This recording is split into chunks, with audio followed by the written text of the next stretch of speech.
ہماری جو diplomatic front پہ بہت بڑی بڑی کامیابیاں، اس میں 2 دورے فیلڈ مارشل عاصم منیر کے بھی ہیں، جس پہ ہندوستان تقریباً بوکھلایا ہوا ہے.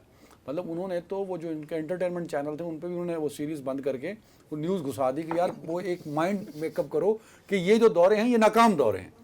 مطلب انہوں نے اپنی طرف سے پورا پورٹری کر دیا ہے ان کو.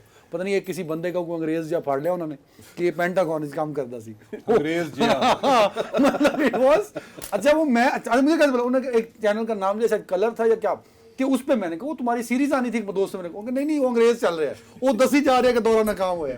So please comment. دیکھیں ایک تو یہ کہ انڈیا کی مودی کی جو پہلی ملاقات ہوئی تھی مودی کے ساتھ, سوری ٹرمپ کے ساتھ مودی کی جب پہلی ملاقات ہوئی تھی after I think he was the second one جو اس کے صدر بننے کے بعد. بالکل, اور اس میں F-35 کی بات ہوئی تھی.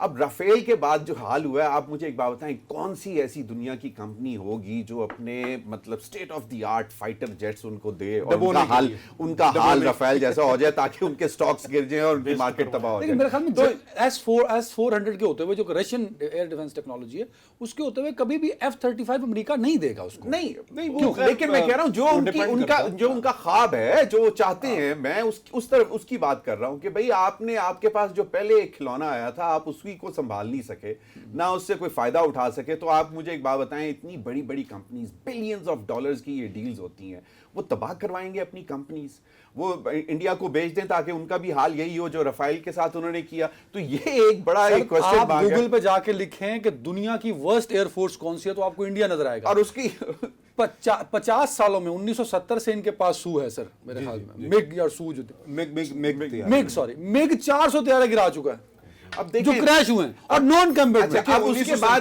سے اب تک جو ہے وہ 2500 طیارے گر چکے ہیں. سر مگ جو ہے 1200 سے زیادہ پائلٹس ان کے ہلاک ہو چکے ہیں. اچھا ایک ان کا ایئر چیف سرونگ یا ریٹائرڈ آئی ڈونٹ نو, وہ کہتا ہے جی کہ اس جنگ کے بعد جو ہے ہمیں سائیکولوجیکل ٹیسٹ کرنے پڑ رہے ہیں, سائیکیٹرسٹ کو بٹھانا پڑ رہا ہے پائلٹس کے ساتھ, آفیسرز کے ساتھ, کیونکہ ان کا they are not in a sane mind now. تو وہ پہلے بھی نہیں تھے اور بعد میں تو خیر بالکل بھی نہیں رہے. But coming to your question Adnan, دیکھیں بات یہ ہے کہ یہ اب ایک ڈفرینٹ پاکستان ہے اس وقت, جس کو سپر پاورز جو ہیں وہ ایک ویلیو دے کر دیکھ رہے ہیں.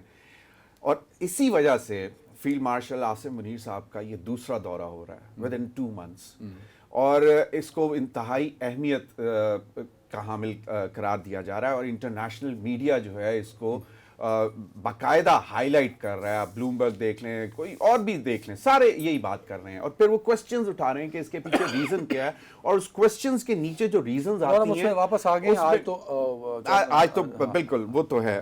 لیکن میں یہ بتا رہا ہوں کہ اب بھی جو ورلڈ جو ہے وہ اینالائز کر رہا ہے کہ what's so special about Pakistan and why their army chief field marshal اس جنگ نے جو ہندوستان نے مسلط کی اس نے پاکستان کا امیج دنیا بھر میں بدل دیا. بالکل, اور اس کی جیسے کریڈٹ ریٹنگ ہے, ہماری کریڈٹ ریٹنگ بھی جو ہے وہ امپروو ہو گئی. ایک بریک پہ جاتے ہیں, اسی میں بات کریں بریک کے بعد.